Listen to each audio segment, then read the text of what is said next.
Well, hello there, good evening, and welcome. This is your superstation, Joy 99.7 FM. My name is Enimoa Enim Ado, and this is Strong and Sassy. Yeah, I just felt like doing the effects. We're here every Wednesday. If this is the first time that you're tuning in to Joy FM around this time, well, we're here every Wednesday from 7 o'clock till 8 o'clock. And we have really amazing conversations about a lot of different things in different accents. So, you know, it might be British, might be American, might be Portuguese. You never really know. But tonight, we're talking about toxic masculinity. So, okay, first of all, let me say a big thank you to Kojo Yankson because we were kind of chit-chatting and he brought up the topic. And so thanks, Kojo, for that. But we're talking about toxic masculinity because it's a phrase that people throw around a lot.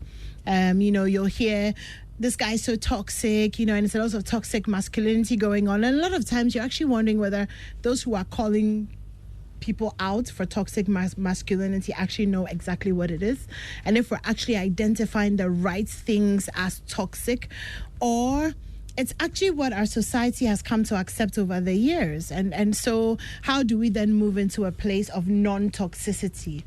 So that's the conversation that we're having. We are interactive, so our text lines are open, 055-111-1997. And who knows, maybe we'll open the phone lines a little later, but I really just want us to delve into the conversation. We're also live on Twitter, so you can watch us there. So I have usual suspects tonight. I have Isina Batali, who is a few minutes away, so she's going to join us in a second. But I also have Adepa. I haven't had her on for a while. We missed you. I've missed you too. So Adepa is also joining us. So let's get right into the conversation. Mm-hmm. So the toxic masculinity in Eddie. Okay, so I also got to know that it's a word that is being thrown around lately. But I did a bit of research. Mm-hmm. I just wanted to understand what that phenomenon is, where it's coming from, and how it has come to find its place, let's say, within our environment. Maybe it has become more like a jargon or a loose word that we throw about. But historically, we are informed that it came out of the fourth generation feminist groups. I see. Yes, fourth generation feminist groups. So it's not too long, maybe some decade and a half. Okay, yeah, because it's not really a phrase that we were used to growing up. Yeah, for those of us very old people. Exactly, but we all understand how the feminists started their work when they felt that women must be given a voice. The right to vote, the right to participate in, let's say, universal adult suffrage. I think that's how this whole conversation about feminism started. So at a point, some men felt like, no, are we giving them too much? You know, this equality thing has been on since the 70s. Women fighting for equality, leading to the Beijing conference and all. And some men have started feeling peeved that are we giving them too much? Are we feeling less than men? Okay. This is a man's role. Is the woman taking over? Okay. All right. So there are a particular sect of men who believe that, no, the original place of a woman is not, in quote, in the courtroom, but in the kitchen. Mm-hmm. And so a woman must be forced to be in the kitchen so that the man, can go out and work and come so that the woman can cook. There are some men who are still steeped in those thoughts. So they are masculine. Mm-hmm. But part of the masculinity is a toxic idea. It's nuanced, but it's a toxic idea that seeks to control, dominate, and exercise, so dominate the environment within which the man finds himself. So it's not particularly in a marital or home relationship, but you see it in the workplace, you see it at church, you see it probably in the mosque, you see it in the market, wherever you are or wherever you find males. you will find one or two of them exhibiting such characteristics. So yes, there is a phenomenon called toxic masculinity.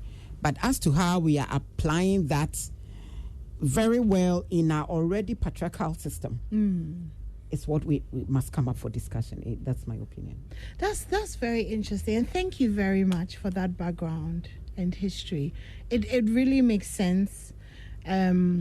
Because when you hear people talk about it, they're talking about it in very trivial, very light. Yes. But then again, it's the kind of mindset that will seep through from the major to the minor. Yes. So it can reflect in major decision making in corporate structures or in workplaces. And it can also reflect in little things such as, I'm not going to help you to bath for the children. Yes. Or I'm not going to change diapers because men don't do that. Men don't do that.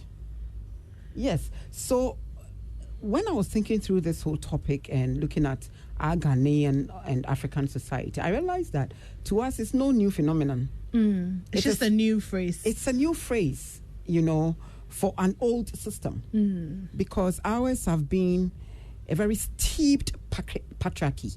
Men dominate. Naturally, I think now it's getting better. Our mothers told us theirs were better. So I can imagine the days of my grandmother. You had no voice. You had no say. Who your father says you should marry is who you are marrying. Yeah. You don't have an option. And your brothers have to agree. Yes. Yeah. Yes.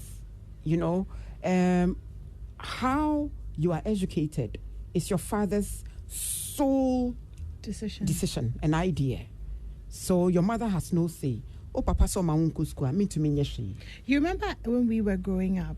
This song that came out, send your girl child to school, right now in urban Accra or cosmopolitan Accra, a campaign like that may not resonate as much, because you'll be like, if I told my 13-year-old, my 14-year-old daughter that, there's a campaign to send girls to school, it would be very foreign to her. Like, what do you mean? Like, what's the, Yes, but then it was a big deal because the men were going to school and the women were increasingly being used as mothers. They were being groomed to be mothers. So 13, 14, they do the bragro or the depot or something, and they send you off to go and give birth, because that is what a woman must be.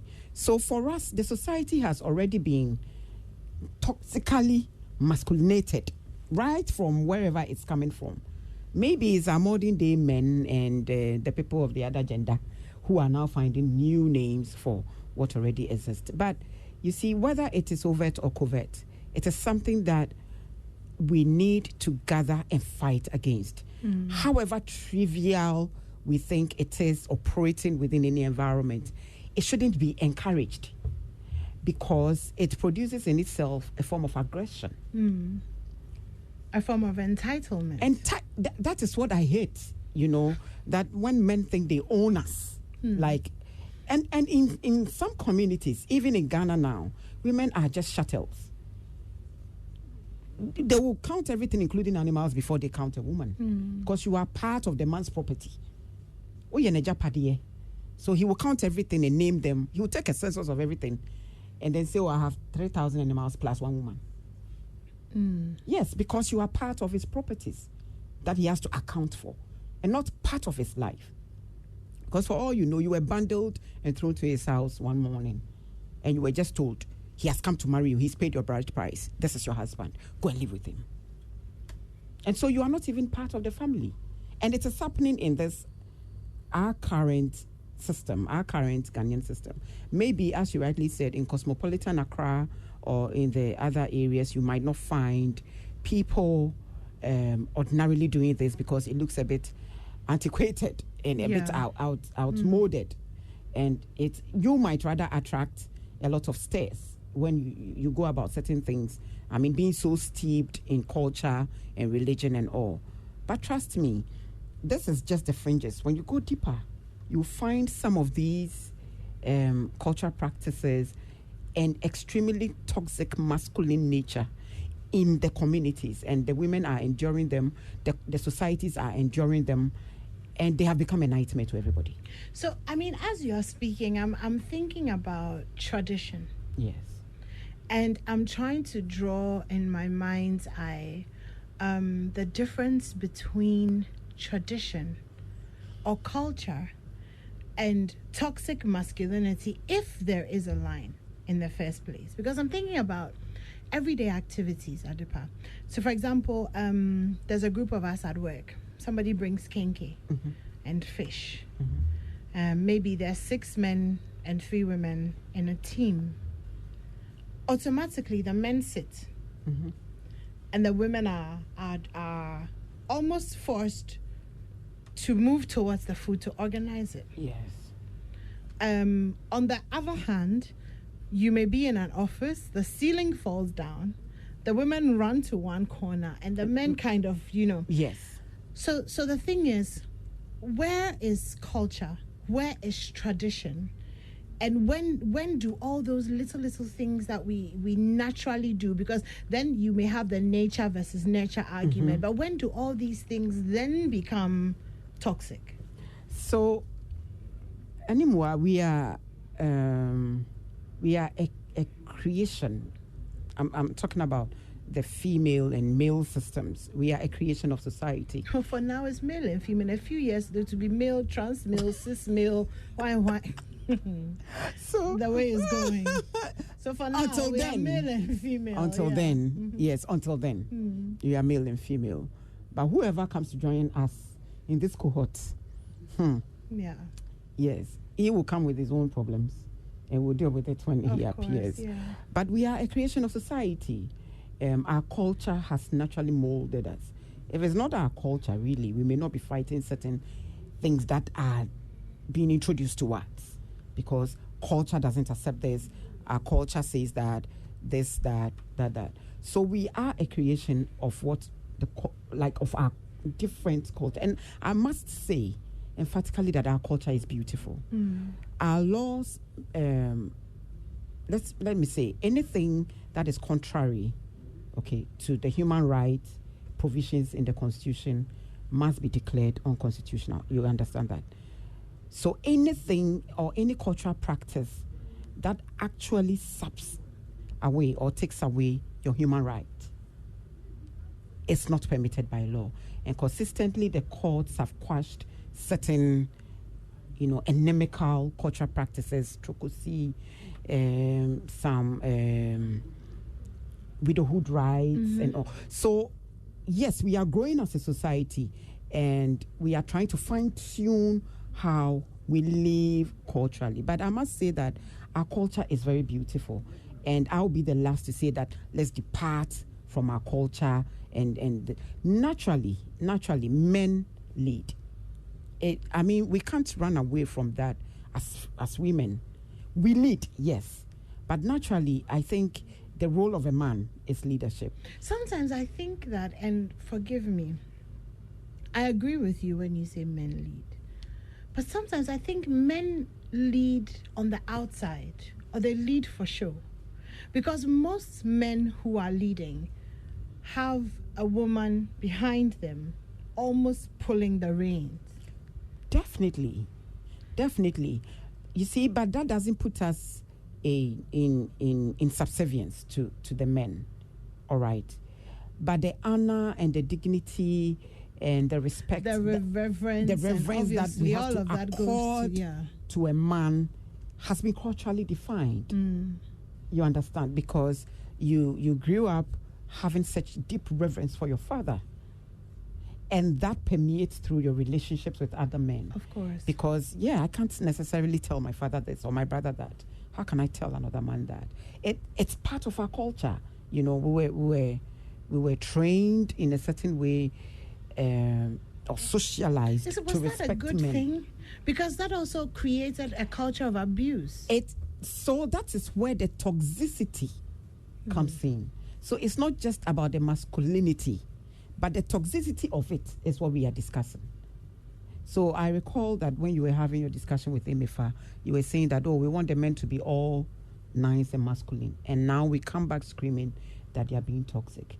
If you are being toxic, you are being toxic. And so you are a man, you are doing a few things, like, or you are doing what the man is supposed to do, but must I be beaten?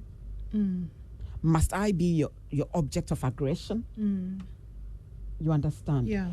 Must you show a lot of sexism and stereotyping towards me because you are a man? Hell no. So that is where it becomes toxic.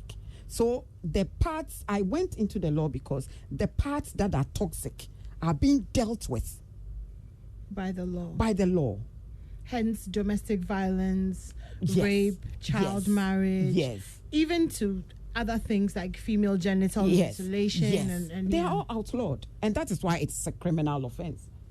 Because otherwise, then somebody will ask, yes, she's my daughter. I say the thing should be cut. What's your problem? But it's been outlawed. It's a criminal offense and you can't just do it. You understand? Though it is cultural, but it has a lot of human rights violations embedded in there, abuse embedded in there, and the law will not permit anybody's human rights to be taken. To be violated? Yes, to be taken away or violated. So the excesses are what the law is dealing with. But the line between culture, tradition, and masculinity is definitely there. It's there. All this while it's been there. But where it becomes a bit nuanced is when the toxicity comes in. And that is where a man is aggressive, he's obviously irresponsible, but wouldn't accept his irresponsibility and wants to dump it on the woman. Have a very toxic relationship with everybody else, not just the woman in his life, but the relationship between him and his children are toxic. The relationship between him and mind you, if you are a subordinate to such a man, you are doomed. Yeah. And if you are a boss, you are doomed. Because whichever way, he will fight you. The disrespect will come yes. through, yeah. Because if you're a boss, I won't allow this woman to dictate to me. He will fight you. If you're a subordinate, then I must oppress you for you to obey me. So they are all around us, and this is how we produce them. But the lines are always drawn between culture, tradition, and masculinity. It's the toxicity that becomes a problem. Wow.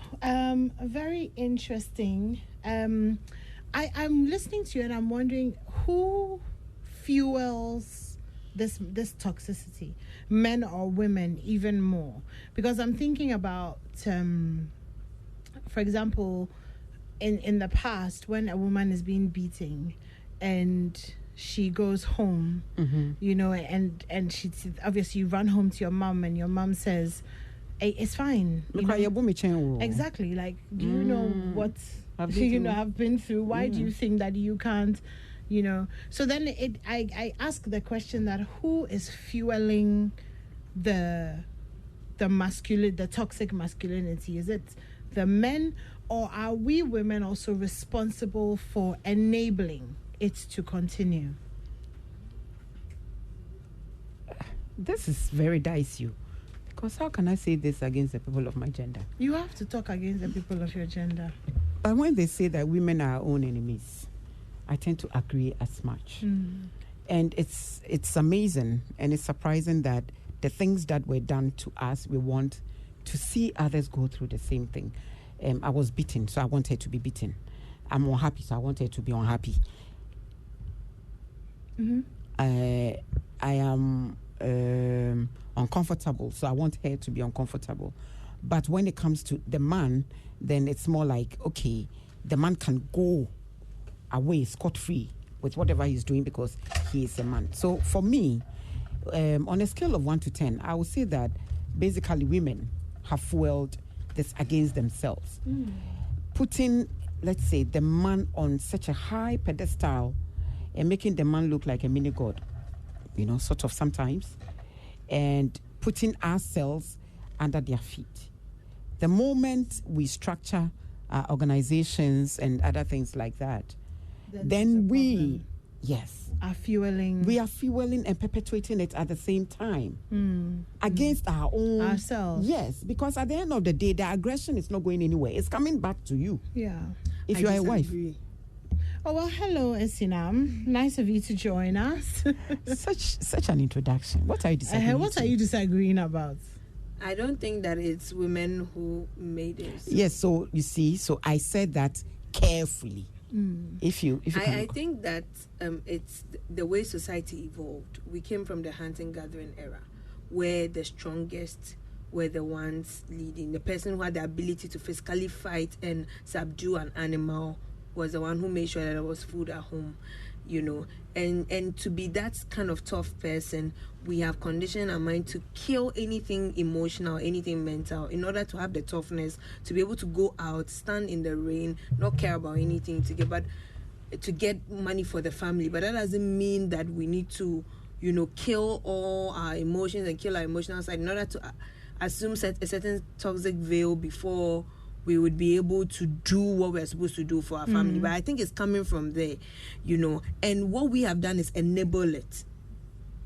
Do you get what I mean? I don't think we created the system. I think we have enabled that system where men are able to be their toxic selves, because that is what we have grown used to. Now, instead of us looking at our children, because most of us, we cannot change those we came with, or we cannot effect any significant change. The change would come from our children. We nurturing our children into growing up to be more emotionally sensitive men, because children, as they're growing up, they grow up on, let's say, a level playing field. Their innocence is as pure as ever. It is we who socialize them into what to be. We give them information as to what a man is supposed to be or what a woman is supposed to be according to our standards and our perspectives. So growing up, what you heard is what you accepted. Now, if you've accepted it and built a level of conviction for it, changing it is going to be very, very hard. Difficult, yeah. So I think that for our peers or our husbands and our brothers, the best we can do is to lead them to the light, Christ. right? To the light. But the ability to change, or the change that we want, would come when mothers impact their sons. We haven't actually gotten to change. We haven't even gotten there. Yeah, but the argument. I mean, where I started from, I think involves naturally. Exactly. Yeah, yes, it does. It does. But the question is, who is fueling this toxicity? Who is enabling it? Yes. Women. Oh, yes. So you don't actually disagree with him? Yes. So But no, she said who? She mentioned somebody created it. No. The question was actually who is enabling and who is fueling. Yeah. Okay. But I mean, Adepa started from the viewpoint of feminism. It's all that word always gets started from that viewpoint, and how it was born, how we even began to define it as toxic. But I think what Esinam is also saying is that these toxic traits were actually always there from the beginning. They were survival and adapting coping mechanisms. You get it. There were things that we had to assume to be a certain to survive. Men had to assume? Yes, men had to assume to survive. Imagine having to go to war. Most of the men who went for different wars come back with different mental illnesses and different. Yeah, of course. I mean, the trauma from war and all of that. So and because we came from an era where you had to fight to eat, you had to fight to win, you had to fight to be ahead. Now you have to think to be ahead, but then you had to fight to actually physically fight. And so you couldn't afford any level of emotionality.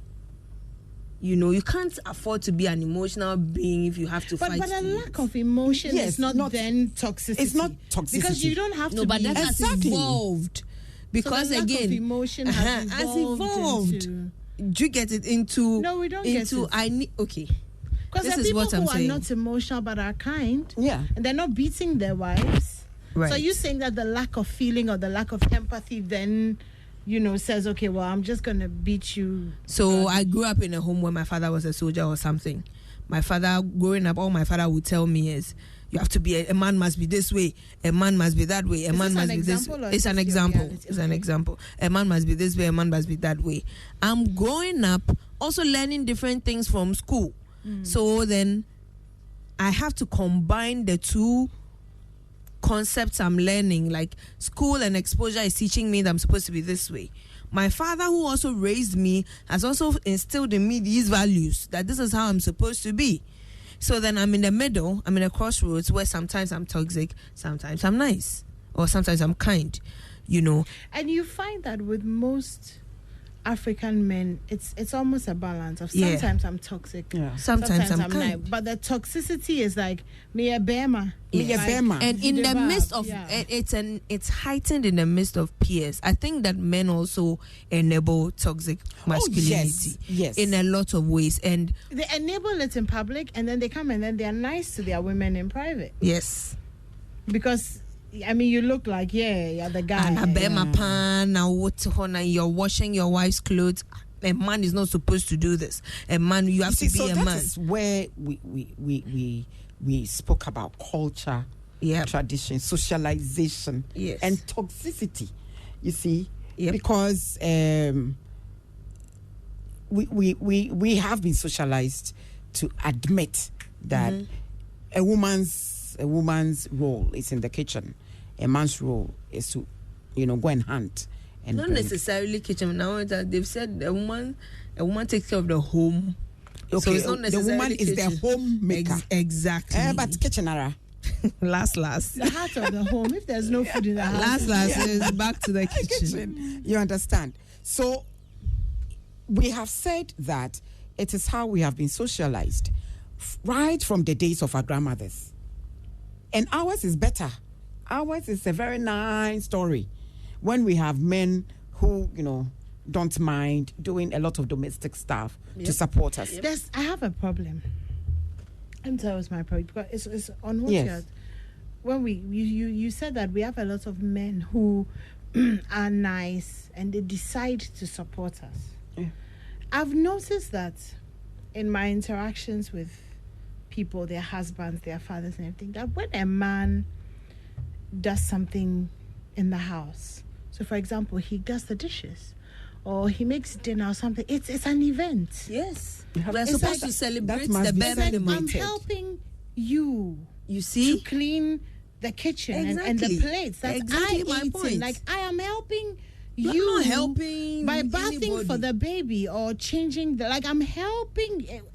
So even though we've come, my point is that even though we've come far, it's still something we celebrate, and we actually are very, wow, this man is amazing. He helps me in the kitchen, or he helps with the children. Uncle, what should he do? That is the question. Because right now the real question is what is your mfaswo? Because economically, men are matching women. Women are matching men. Now we both have the capacity now it's to earn. Sometimes 70-30. So 70-30. Yeah. Sometimes it's 25-75. Or sometimes it's 100-0. Sometimes it's 100-0. You ladies shouldn't do that. Please be kind. No, we are having an honest I conversation. know, but please be kind. 100-0, dear. There are instances where women are earning more than men. So it's not a question of who earns and who is financially providing to the home. You live in the house, you have to take care of the house. See, if you're living alone, wouldn't you take care of your own house? Maybe not. She has Amma to come and do the washing week 1. Ekuya comes to do the washing and cooking week 2. So what of those who don't have this list of women? You see, so we are back to the same point. At what point does masculinity become toxic? Exactly. Okay, so now for a second, let's try and define masculinity. What is the beauty in... Because we talk about the bad side a lot, so let's take a minute and what is the beauty in the masculine apart from a tight butt and six pack? What is the beauty? It's not limited to just it's that. Not. I'm saying what is the beauty in the masculine? Because let's celebrate that, and then we can. You see that the line between and the will all up. So for you, for me, a good man is. A good masculine energy. So masculine energy for me is more of guidance, protection, leadership, support. Support being the most important for me, because I have my journey. I'm moving on. he has his journey, he's moving on. I'm coming into his life to support with everything I've got. He's supposed to be able to come to support me with everything he's got as well. And the two energies are so different. The masculine exactly. energy and the support from energy. a man, Very the support different. from a woman, they are distinct. And I have seen support firsthand. Somebody who is there, who is there to hold you. You know that whatever happens, if I did a trust fall right now, he will be there to hold me. That is masculine energy. Somebody who hears you out, knows what's going on in your life, offers solutions to your problems, offers support. Can we pray about this? Can we do this? Can we do that? Can we do this? Direction, guidance, because the same energy I am feeding back to him. The same nurturing energy in my own femininity, enjoying who I am as an individual versus who he is as an individual. And again, for the fact that he's a man, the strength and everything that he comes with. Fantastic. Because a man's strength, I mean, so if you're listening to us and maybe this is the first time that you're hearing about masculine energy versus feminine energy, I think we should just 2 minutes kind of just take us through a bit of the differences between, because if we talk about strength, for example, there's the masculine energy level of strength, and then there's the feminine energy level of strength. Yes. And they're very different. They're very different. So can we just talk about that a little bit so that, our listeners will kind of really get a sense of what we're... I think biologically men and women are yes. different. And men are stronger physically than women. That's what they say, but then we also know that a woman who goes through labor feels the pain of like 160 something. It's still not the same. You see, physically, the ability to lift heavy things, the ability to the strength, the like physical strength. That's what we're talking about. Women, men have the capacity to do that, but the woman's capacity to give strength, birth, exactly. That is God given. The strength to be able to give birth. That was a man can never have it. Enduring the endurance, good. I think that women, or we should give it a better word, long suffering. Women. I think we're able to endure. And I think that's one thing. It's not to celebrate suffering per se, but we're able to tolerate it if we have to. We're able to survive. Women are survivors for the most part, and most times, women are multipliers. Yes, they add things to your life. They pick what you have your in a seed, zero, and then they multiply it. So even if you have just Gary and stew, she'll find a way to make the Gary photo for you. You know what I'm saying? The woman will find different ways to be able to multiply the existing things you have. So if you see that you keep spiraling down, it means that what you already had was negative energy, and that's why it keeps going down.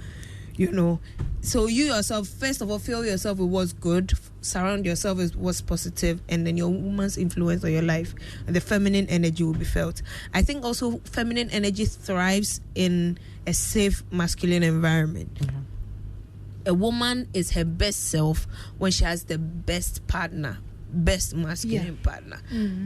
I watched a certain podcast. There were 4 black men who were talking about their relationships, how Dear they met. Future Wifey? Was it Dear Future Wifey?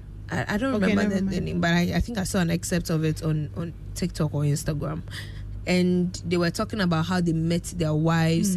And it was the first time I actually heard men describe the feeling of meeting their wives. They were actually in tune with themselves emotionally, and they were narrating how they felt. It's like, I've not seen any other person who's as beautiful as her.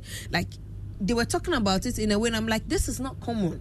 No, it's not. You don't find this a lot, but a woman will thrive with a man like that. She'll blossom. Because he in himself knows his emotions. He's emotionally intelligent. I think masculinity also should come with emotional intelligence. I wouldn't say comes with. No, not yet. Yes. Okay, so generally, men are not naturally emotionally intelligent, because I always say that we have the sixth sense. A woman can, determine something a kilometer away, and a man has no idea Yep. And so, even after he has passed that kilometer. yes, he has no idea. Can meet it. But greet for me, it, and pass. the masculine energy is leadership. It's leadership. Support, yes. But everything, comes together under leadership. A man must have the vision that the woman is going to help him carry. So if you don't have any vision, why are we here? So you can't offer the kind of leadership the woman wants. It's not like a woman cannot lead herself. Do women want leadership? Question. Don't we? We want support. I don't know if we want an leadership. environment. We want an environment where we can blossom, where we can Everybody grow. wants an That's environment that she can blossom in. But I am saying that essentially, if the man is not leading you to the right places to even find yourself, Right. Are we dependent on men to we are lead us to find no, ourselves? No. I'm not coming at you. Yes, I'm I just trying to understand. understand. Let me settle. What I mean to say is, you see, a man carries a certain vision. A woman also carries hers. Why do you need support? It's because you have a certain kind of vision, but you are coming together as a couple because you are trying to move a certain grand vision to a certain destination, to a certain point. That grand vision, because of the nuances or because of how it is, must be carried through the vision of the man that we are going here. That is leadership. Adepa. Tell me what your problem is. I don't know whether anyway you are. I'm just on there. I'm not with you on it. Okay, so what's I'm your also challenge? Struggling. I'm struggling because I'm thinking about what you said, and I'm thinking that if I know where I'm going and you know where you're going, I'm not trusting you to get me to where I'm going. I want security, safety, support, and fun. Good. I don't necessarily need your vision or your guide. Like I kind of know where I'm going. Anymore. Then otherwise, then there will be no need. I mean, we are digressing, but otherwise there will be no need for that companionship. There is need. There is need, but that's why. That's what I keep saying every time, that there's nobody in their leadership role. It's a partnership. It's a union.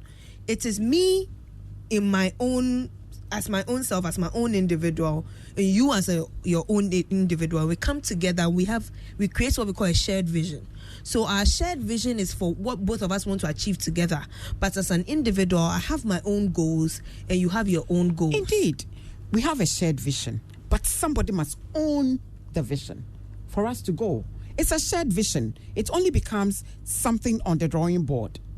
But somebody must own it. But how about if it's like a car? Both of us own the car. Sometimes you drive, sometimes I drive. Good. But I'm saying that we are trying to highlight the beautiful side of men, right? Okay, yes, we are. So on that score, when they lead in that way, exactly, that is what I am trying to drive at. That at that point, it's not like we are subservient to them. I've kept on saying You've that. said that so many times. Yes, but we count on their leadership.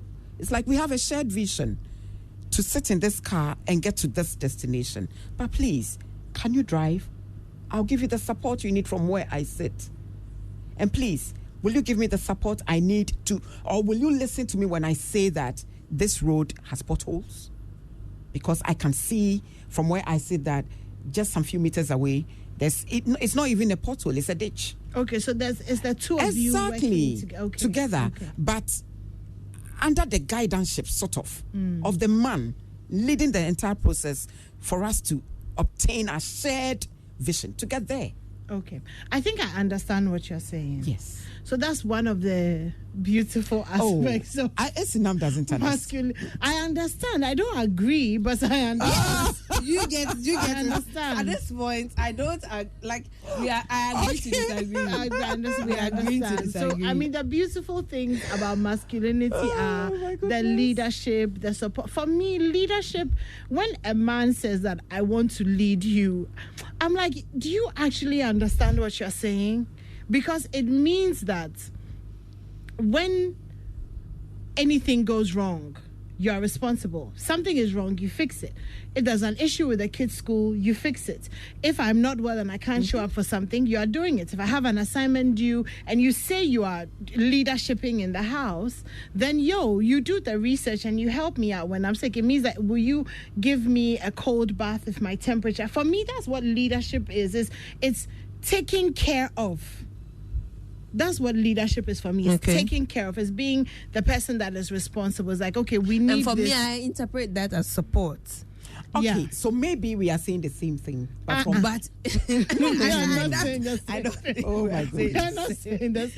I think Esinam and I are saying this. So I am saying something different. But anyway, we digress. I think we've been trying to celebrate the things that we look for as well. But tonight we're actually, if you just tuned in, we're talking about toxic masculinity, and we took a second to, kind of just enjoy the things about men, the masculinity of men, which is different from what women are. One of the things that I really enjoy about men is how they can spend a whole Saturday morning washing and cleaning the cars. Yeah. It's the toys, the opening of the TV to just fix it. Those are very masculine things. The even sometimes this innate need to take control in the bedroom or like just that. Oh yes, we like that too. Yeah, I mean those are the taking care of. Those are we the like things. That masculinity very much. Wow, I mean yeah. Look at how you suddenly. But then you see these things that we enjoy can become toxic. So for example, if we're talking about sex, it will become toxic when you want to control and dominate all the time in the bedroom and you're not allowing the woman to also express herself sexually. That is it.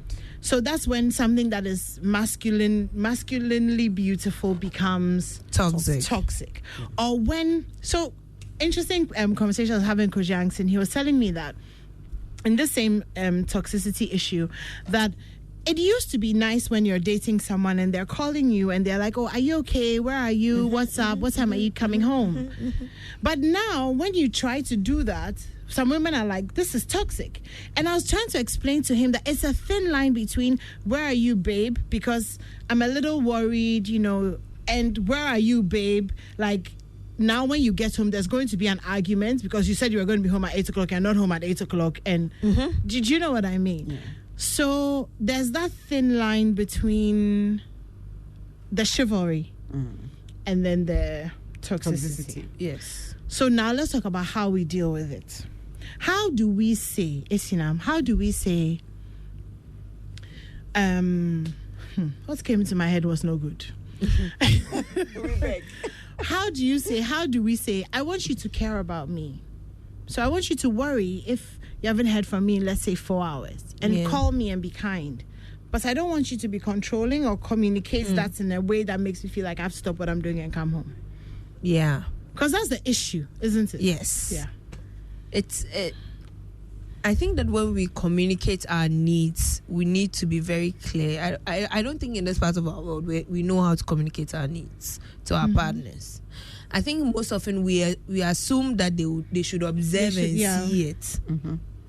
Automatically know. Mind readers. Through telekinesis and telepathy.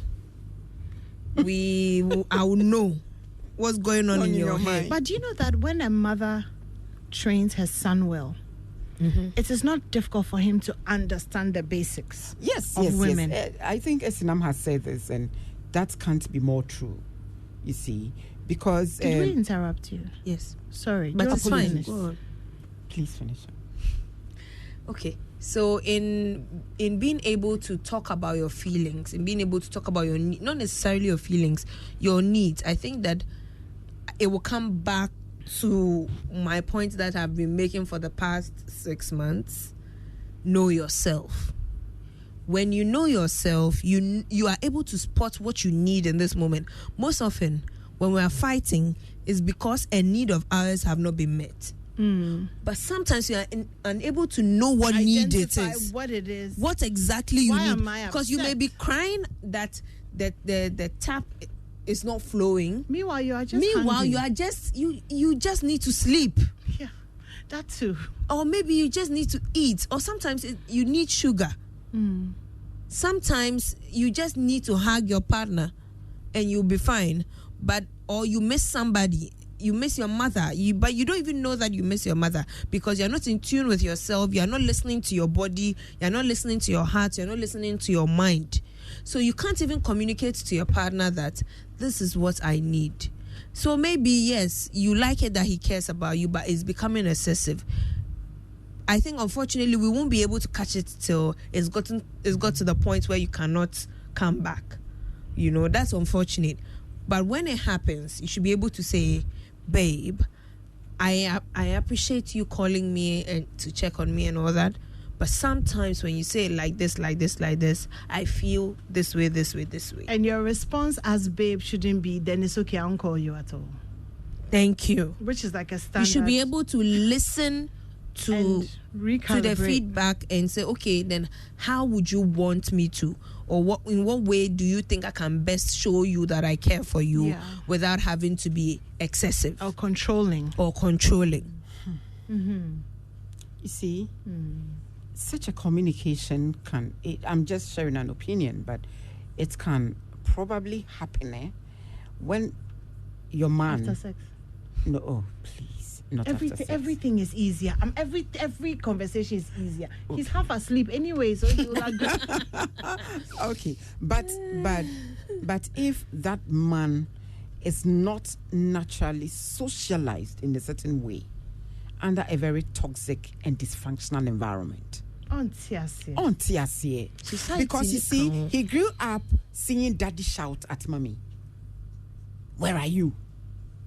So to him, it is natural for him to ask, "Where are you?" Because that is where he's able to exercise his dominance over you, to know that I am your spouse. I am your... Come home now. Yeah, come home now. I'm waiting to eat. So it's about the kind... And it happens a lot. If somebody is brought up in a very dysfunctional and toxic environment, trust me, regardless of how hard you try and learn, learn everything, to change him or to help him or her, evolve and come out of such a thing, it's an uphill task.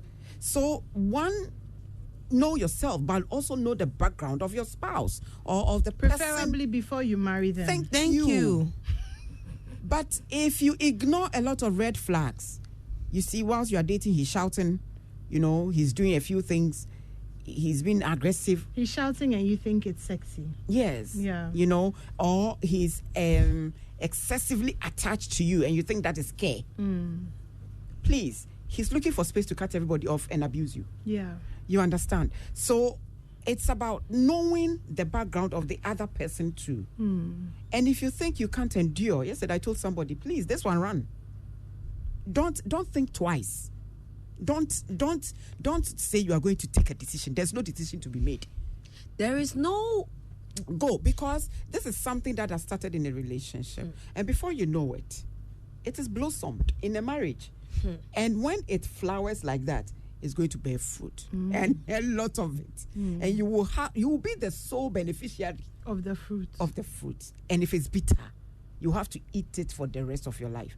So know the background of your partner as well, because some people are naturally toxic because of what they have experienced in life and how they have been socialized, the environment in which they grew up. Some boys went through such excessive abuse when they were young or when they were at secondary school. When you meet a lot of boys, they talk about the little bullying, that happened at secondary school. Some of these things really had an impact on them because they were more like initiation rites into manhood, into toxic masculinity. Yes. And those things, instead of them teaching them that, men must be this, man, was being used to teach them that if you're a man, you have to dominate like this.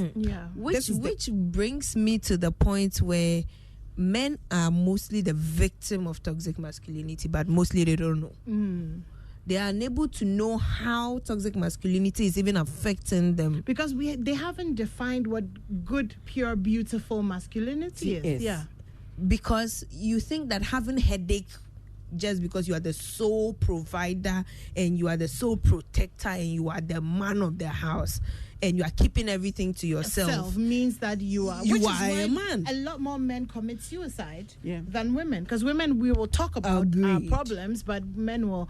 Let me just quickly do the messages. Islam, can you do them for me? I think you have a better view. Okay. Good evening, Enimwa and your knowledgeable panel. Toxic masculinity has been with us since Adam, and in our part of the world, it is so because most of the responsibilities in the society are left for men to perform, even if women can perform. And by so doing, eventually results in men being so powerful in our society. And that is from Ike, the Chancellor from Kumasi. Another one says, good evening, Enimwa and the whole caboodle. Wow, what a word. Yeah, I know. I'm getting the word from Nungwa. Thank you for the message. This is quite an interesting conversation. Please, is it safe to say that toxic masculinity is generational? Like a father will train his son to be toxic just because he was also taught to be same, especially those who are raised in rural areas. Because majority of our Gen Zs, I can say, are learned and slowly moving away from that notion. I stand to be corrected, though. I agree with you that it is generational. Very great discussion this is from Vincent in Accra. It's funny when you see women who complain about masculine toxicity continue raising their sons to be the same way. Please, to be fair to both genders, discuss toxic femininity. All right, okay. Next time. Okay, it also exists. All right. Hi, ladies. We have to let women be women and men be men by nature, with a few overlaps. No matter how educated Indians, Chinese, Nepalese, etc. are, they maintain this balance. Divorce is very low in these cultures because there's no battle for roles. Even 60 plus years ago, divorce was low in the West until they tried to change. Unfortunately, we Africans migrate to the West, switch to the Western way, and divorce has increased in our black communities. Please let women be women by nature and let men be men by nature. Ike in the USA sent it. Okay. Anymore, your one-sided conversation is so unfortunate. Oh. Saying because women contribute 70-75% more than men, women should rub shoulders with men in terms of leadership, work at home, etc. is absurd. Are you implying that the women who contribute more should be in charge? Then many women will be sorry in their marriages, because any man who contributes more would be or should be a dictatorial. Be balanced in your submission. I don't know if you caught the whole conversation. Maybe not. Yeah. No. Let's do this last one and then we have to go. So good evening, beautiful submissions on the topic of toxic masculinity and its effects on society. I agree to an extent that society needs to reform, but sometimes the minority groups play the ostrich because in certain circumstances, women get to take foothold in society and the noise goes down for personal interests. There are multiple ways women